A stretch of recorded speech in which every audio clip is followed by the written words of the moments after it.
get my 6.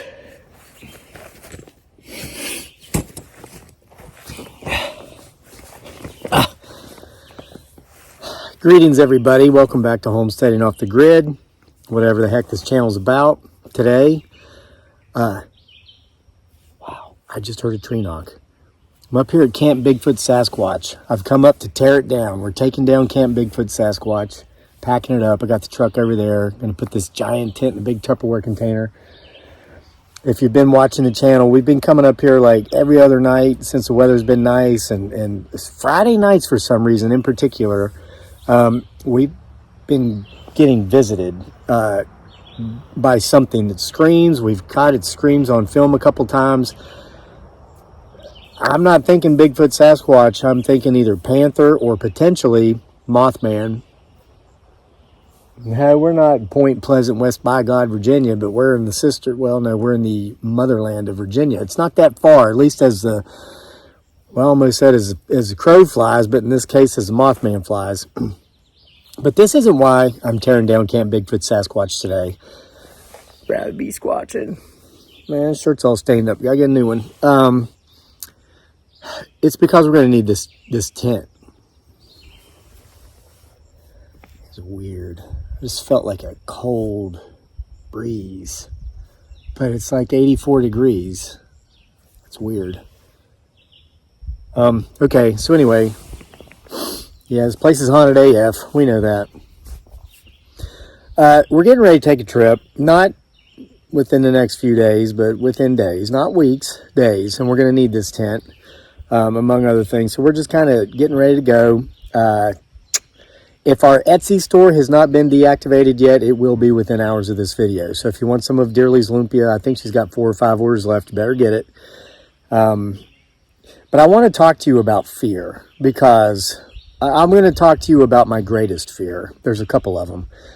It's not Bigfoot Sasquatch. It's not Mothman, excuse me. It's not, there's so many things people are afraid of. The list could go on and on. But my biggest fears are 2 things. Extremes and regrets. And here's what I mean by this. Mark Twain said something to the effect of, I don't think I can say it word for word, but he said that when we die, it's not some of the things that maybe we wish we hadn't done that we'll regret. Maybe we wronged some people. Maybe we weren't as kind, nice, or polite to some people as we could have and should have been. Mark Twain said that what it is we will regret most as we're lying on our deathbeds are all the things we didn't do. Not the things we did, but the things we didn't do. And I've shared this story. You know what? I'm at the point now with this channel to where I pretty much just make whatever the heck kind of videos I want to make whenever I want to make them. Because we're established, and that's a beautiful thing, and I want to thank each and every single one of you who has allowed that to happen. Once upon a time, I used to come out, and this has been 4 years or so ago now, I guess. I used to come out and do these morning rambles, and I'd talk about life's experiences and stuff, and I got away from that because we were being trolled and stalked. And I found out who it is. It's actually, surprise, surprise, blood relatives of mine from back in Appalachian. What do you call that? Crab mentality. People who are not happy and who are miserable and who have never left and aren't successful and they don't want to see anybody else be the same. So they act like a bunch of crabs in a bucket, reaching up with their claws, trying to drag those who are trying to get out before they get thrown into the pot and boiled, bring them back down. Because it's like, hey, I'm miserable. I have no desire to change my circumstances. So by God, I'm not going to let you get out and change your circumstances. So whatever, we transitioned. Here's a bit of the history of the channel and why we did it. And plus, we just had weird stuff going on here. A lot of healing has come in regard to the issue of coming from a very toxic, dysfunctional, abusive background. And so I just don't give a letter F anymore about what kind of videos I make and what I say in my videos. I'm going to say a lot of stuff today I've probably never said that I believe will help somebody if they hear it. So we're kicking it old school today. This is pre-toxic, bloodkin, stalker, morning ramble type stuff, even though it's the afternoon, okay? But I shared that quote from Mark Twain years ago about an experience that happened years ago. I was in Key West, Florida. I was going through a divorce. I was like 28, 29, getting a divorce already with 3 kids, a mortgage, a job, and all this stuff. Physically, I felt like I was in the spring of my life, but emotionally and intellectually and spiritually, I felt like an old man aged before my time. Then not too long after that, I'd go off to the war in Iraq, spend 6 months down and out in the Philippines. So things got worse for a while before they got better. But when I was down at Key West, I had a couple of friends that lived down there, and they invited me to come down because they knew I was going through a divorce. They said, come down here and stay for a week. And they had rental properties. They had lived up here in Charlottesville, and they decided to get out and go down to Key West and just buy like half a dozen rental properties and rent them out. And that's what they did, and that's what they do. They said, you can stay in this house for free. It was February. It was February, so it was still cold. It was snowing up here in Virginia. So I went down. I took them up on their invitation. And oh my gosh, I'm so glad I did. And we walked along this place there in the sunset. I think they might have called it Sunset Pier or something. But it's when the sun's going down, and there was all these street performers. And I saw this guy who was a juggler. He was juggling all these different things, doing all this different stuff. Guy was amazing. Had a giant crowd drawn. We're about the same age. So at the end of his show, he's thanking everybody for coming. He's thanking everybody for putting the money in the hat. And he told a little bit of his story. He said, 2 years ago, he says, I was a 28-year-old stockbroker in Chicago. And here I was at the time, a 28 or 30-year-old stockbroker from Charlottesville. He said, it occurred to me that I was not living, I was merely existing. And it occurred to me I didn't really like what I did, even though what I did allowed me to earn a lot of income, make a decent amount of money. He says, I decided to be true to my own self and go out here and live, come down here and take a risk. He'd never been to Key West before, but he had been a juggler for years. It was something he did as a youth, something he was good at, something he wanted to pursue, but something that somebody along the line said, you can't do that because you won't be able to make enough money to take care of a family. That's not responsible. It's time to stop playing around with stop playing with your balls and get a real job. I don't know if that came out as how I meant it to, but you know what I'm saying, right? He said he sold what he could, gave away the rest, and went to Key West. He had been there for 2 years. I'll tell you, I was doing the math in my head. That cat was probably making as much money from that money going into the hat as he was making as a broker. And it's because to his own self, he was being true. He was truly living a life he wanted to live. Now, what's this have to do with taking down the tent and being up here at Camp Bigfoot Sasquatch, and what scares me? What is it about extremes and not doing the things I want to do? Here it is. We're getting ready to take a trip. Me and my beautiful bride Dearly, aka Giggly Girl, and our son Daniel. We might be gone a month. We might be gone 2 months. We might be gone 3 months. We might find a place we enjoy so much we don't come back. Now, seriously, we don't put limits on ourselves. We're going to start here in Virginia, and we're going from Atlantic Ocean to Pacific, out on the West Coast, California, sea to shining sea. We got lots of places we're going to see in between. We've already got a lot of them picked out. A lot of them we're just going to find on the way. Here's the thing. We're not scared. Well, scared of what? Scared of what, you might ask? Well, gas prices are $5 a gallon. That's kind of scary. Well, we know we're going to spend probably $2,000 in gas. Any sort of accident can happen out there, vehicular accident. People are nuts these days. I'm going to tell you a story I read. It broke my heart today, and it brought back a conversation I had with a taxi driver in the Philippines when I was leaving to come back to the U.S. 6 years ago. But listen, I refuse to live my life in fear. I refuse to not go do the things that I want to do because I'm scared that something bad might happen. We were up here last night, Dearly and I, and Daniel was down there shooting basketball, which he does so much, and it's wonderful. It's a great thing. And For years, Dearly and I have talked about, and this is just one of our fantasies, and maybe you'll be able to see this happen.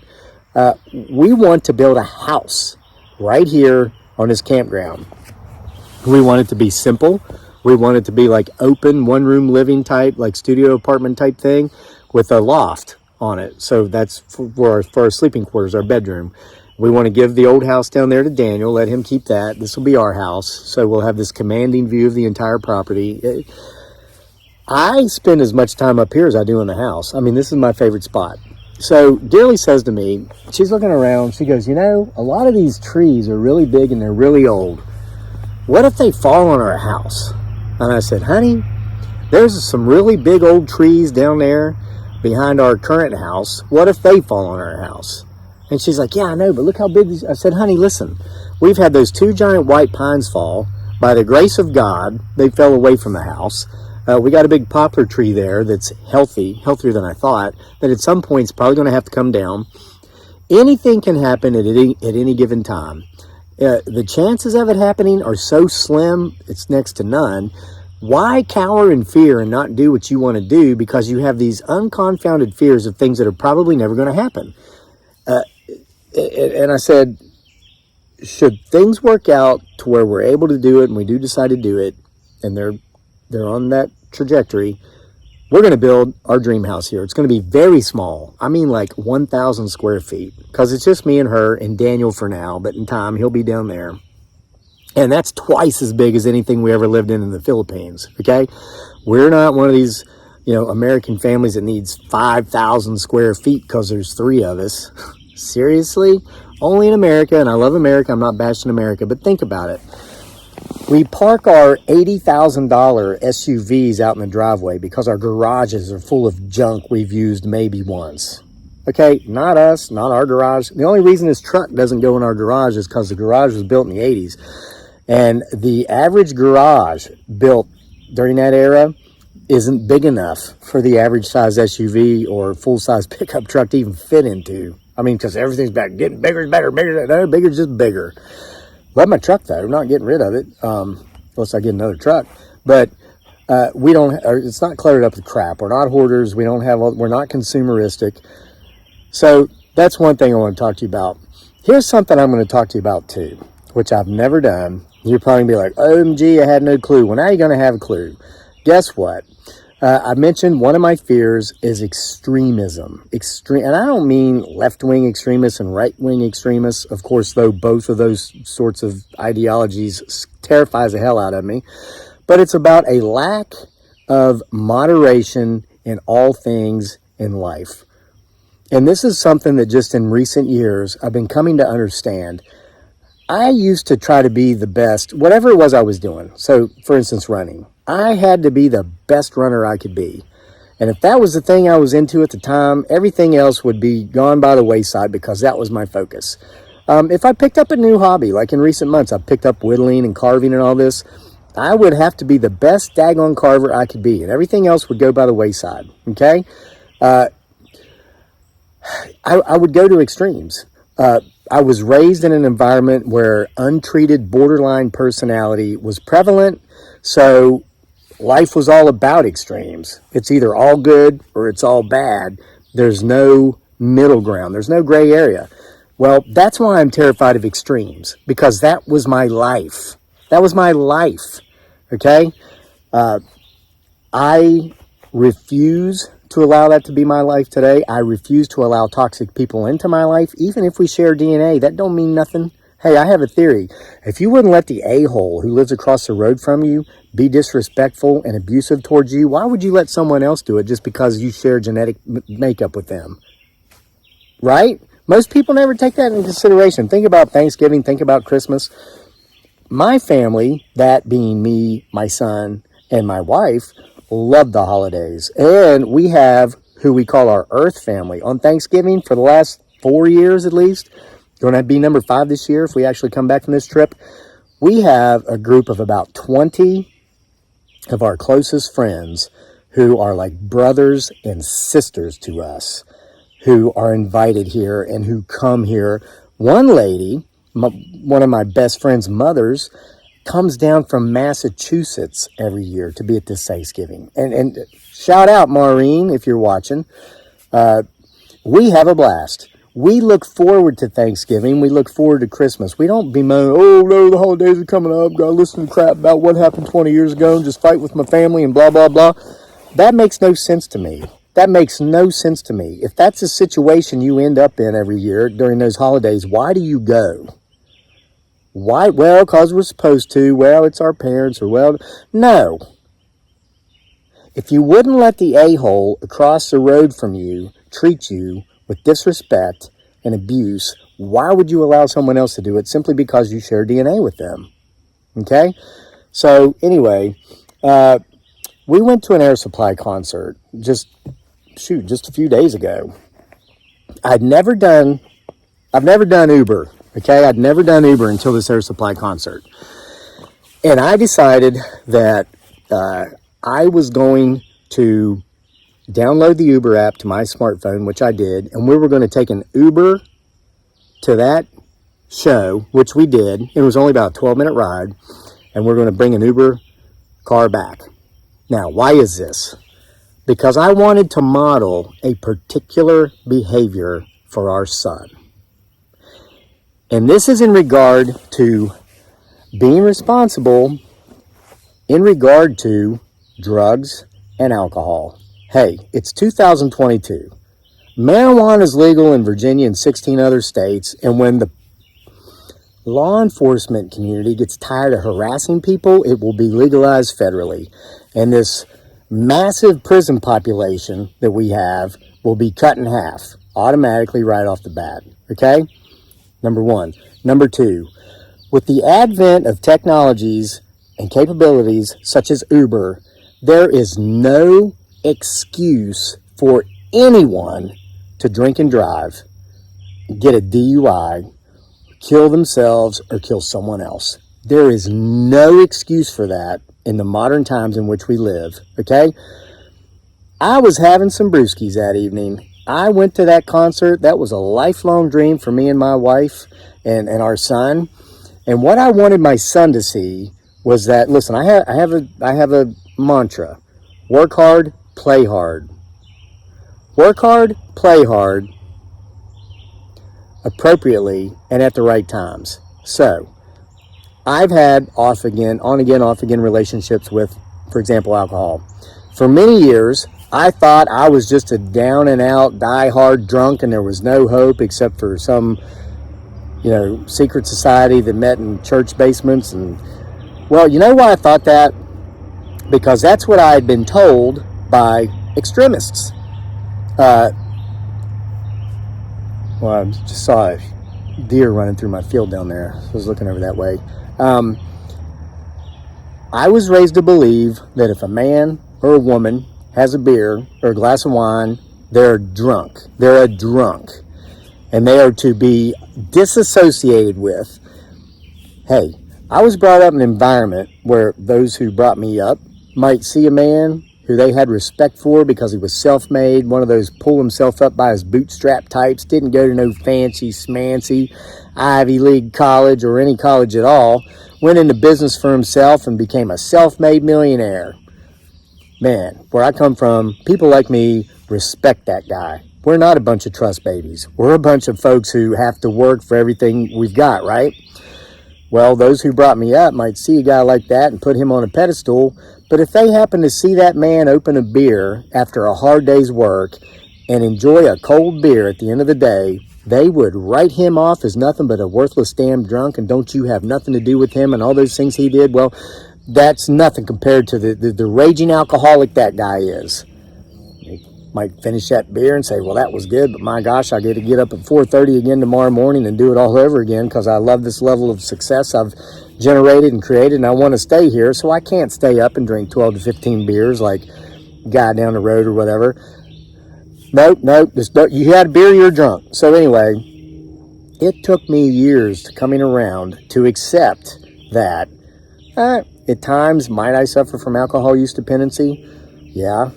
And you know what? That's an indication to me of two things. There's two things, one of two things are both going on at times when I might be partaking a little more than I know I should be. Number one, I'm bored of doing the same stuff over and over, day in, day out. Number two, I'm not being true to myself in one way, shape, or form. There's something that I want to do that I'm not doing, or maybe there's some things I'm doing that I don't really want to be doing. Maybe I feel as if I'm obligated to do something from somebody else. Well, then I might start self-medicating by way, and this is a science. This isn't the hocus pocus behind ideology, mostly based upon religious views of alcohol consumption, dating back to the Puritan days. This is the actual science, modern science, just whatever. It's an indication, okay, what's going on here? What do I need to change? Because this is stupid to do, especially as an athlete, a professional amateur athlete. I need to be drinking Gatorade and Powerade, not this stuff. But my point is this. Hard day's work, get your responsibilities done, generate your revenues, do your job, make your money, care for your family, get to whatever activities you got going. You're all done with that, man. You want to kick back with a cold one? I'm not going to condemn you to hell in my mind, and I no longer will condemn myself to hell in my own mind by listening to voices from the past who have always done nothing but condemn me to hell anyway. So back to the concert. I wanted my son, who was 11 years old, to see his father drinking some beer before the show, excited about the show, going to the show, and as somebody who is over the age of 21 and can legally do so, purchasing a couple of drinks there, just 2, that's it, and then taking an Uber home, back to the hotel. That was so important for me to do that. Now, could I have gone to the concert and not drank any beer and driven the truck down there and driven back? Absolutely. I do it all the time. Like when we go to UVA football games, when we go to other concerts, I'm not going to consume these beverages and drive my vehicle. I don't want to kill myself. I don't want to kill my family. I don't want to kill anybody else. And I don't want to deal with the inconvenience of getting a DUI. You know what I mean? And in the days of Uber, it's completely unnecessary. This allows me to, again, distance myself even more from extremes and extremism thinking. This, not based on politics, but based upon untreated borderline personality disorder, where people are either all good or they're all bad. And to model a desirable behavior for my son. So my son will know when he's off in college, if he goes. If he doesn't, I don't care. If he does, I don't care. I want him to do whatever he wants to do to find joy in his life. And I will support him to the best of my ability that I can in allowing him and helping him to pursue his happiness. You know what I mean? He doesn't have to end up being a YouTuber. I don't mind that he loves basketball and football rather than running. He hates running. I always tell him, you know, if you work on your conditioning, you'll be a better athlete. He's like, that's running, right? And I'm like, yeah. And he says, Dad, I don't need to practice running. I already know how to do it. Honestly, that's so funny. Like, okay, buddy, go ahead. Fourth quarter in a football game, you're all winded and your peers aren't. Just whatever. He'll catch on eventually. But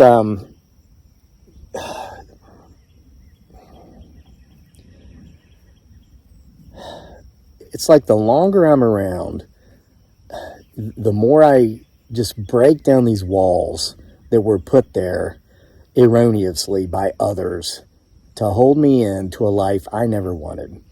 So here's something with Uber, and this is a story I read that broke my heart. That reminded me of a conversation I had with a taxi driver as I was leaving the Philippines 6 years ago.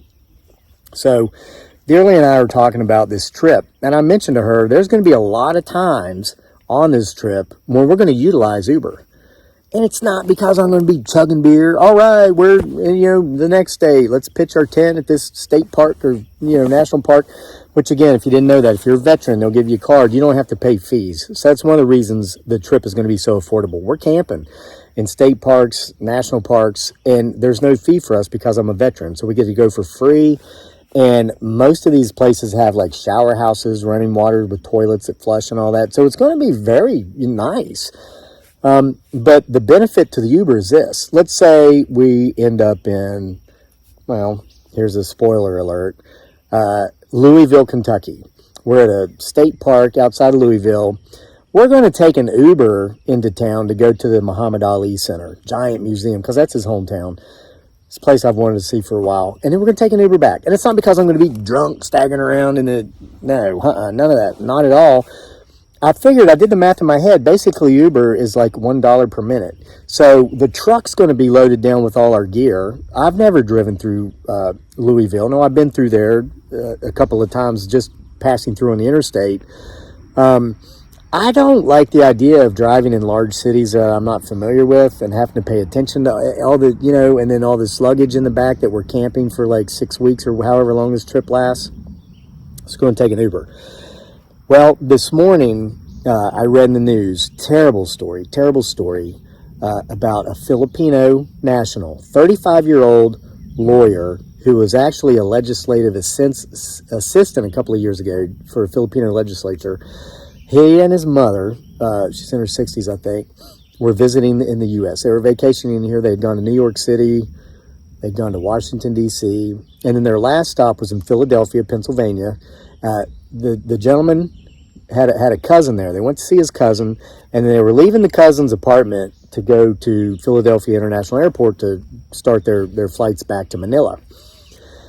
But they took an Uber from the cousin's house, and about 5 minutes after they'd gotten in the Uber, they were victims of a drive-by shooting. Somebody came by, and as of this recording, they still don't know who did it. Somebody came by, shot a bunch of rounds by way of a handgun into that Uber's car, and they shot and killed this young man, 35-year-old man, successful man from a successful family in the Philippines who was visiting our nation. He came here to see greatness, and I'm sure he was honored to see it, felt honored to see it. Got shot and killed on his way back home. They don't know if it was like just a random drive-by, if maybe the Uber driver had beef with somebody else and it was payback. They don't know if it was a hit on this guy, because let me tell you, politics in the Philippines is deadly. No lie, no disrespect towards the culture. This is just an example. Everybody wants to be governor or barangay captain because there's so much graft. Basically, if you get into a pretty key political position in the Philippines, you can steal as much money as you want. And it's mostly foreign aid. All the money that we send to places like that, it's gets grafted by crooked politicians. So here's how it goes. This is so common. It's time for an election for so-and-so position. 20 people will run for that office. By the time election day even comes around, 12 of them's been killed already. They kill each other. They pay people, they hire assassins because they want to be in there to steal all that foreign aid, countries like the U.S. and the countries like that. And that's just how it is. So that's a possibility. That might be what, but nobody knows. There could have been a million different things. Could have been a gang-related initiation. Hey, you got to go shoot up a car randomly to prove that you're man enough to be in our gang. Nobody knows. But that happened, and I caught wind of that shortly after I was talking to Dearly about how we're going to utilize Ubers on this trip. So the little voice sneaks in my head. Fear. Oh no, you can't do that. What if you're in the next Uber car that gets shot up for whatever reason? I threw that thought out of my head as quickly as it came into my head. I remembered that juggler in Key West, and I understand fully that when it's my time, it's my time. Could have happened in Iraq, didn't. Could have happened in the Philippines, it didn't. It could happen out here 5 days from now. I could get hit by some pretentious yuppie snob trust baby driving their little electric Prius because they're trying to save the world, but the hell with the runners and the cyclists. We'll run them over because we don't want to get on our side of the road in those sharp turns. I'm just as likely to be taken out by that guy as I am the guy shooting up an Uber. Now, here's what's important. The choice I make to refuse to live my life in fear. I refuse to do it. We will take this trip. We will utilize Ubers. We will build a house on this campground should we decide to do it and our situation leads to where we can. Anything can happen at any time. None of us are promised tomorrow. But what we absolutely cannot do is stay locked in our rooms, locked in our houses, hiding behind couches out of fear of that wild, crazy world out there and all the bad things in it. Because most of the things out there in this beautiful, lovely world, including most of the people, are beautiful. They're worth getting out there and seeing, And here in just not too long from now, my family's going to go out there and see a lot of it. And we hope you watch the videos we make of this trip because we want you to see it with us. See you next time for more.